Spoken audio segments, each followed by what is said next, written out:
Malabo umanong magkatotoo ang kumakalat na balitang lilipat ng TV5 si Angelica Panganiban. Ayon sa mga source na malapit sa aktres, sa kabila ng mga chismis na kumakalat sa social media, wala umano anumang opisyal na kumpirmasyon o pahayag mula sa panig ni Angelica na magpapatunay sa naturang balita. Kilala si Angelica bilang isa sa mga artistang matagal nang nakatali sa ABS-CBN at itinuturing na isang tunay na loyal kapamilya.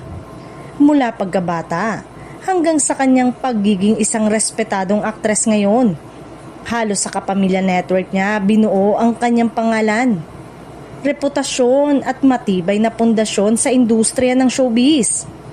Ayon sa mga insider, malaki ang respeto at utang na loob ni Angelica sa network na humubog sa kanya bilang artista. Dahil dito, itinuturing na malabong iwan niya ang ABS-CBN basta-basta, lalo na't wala namang malinaw na indikasyon na naghahanap siya ng bagong estasyon o bagong management.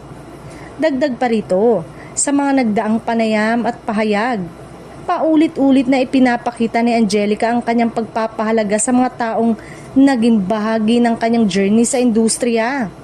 Mula sa mga direktor, writers, co-artist hanggang sa mismong network na nagbigay sa kanya ng oportunidad.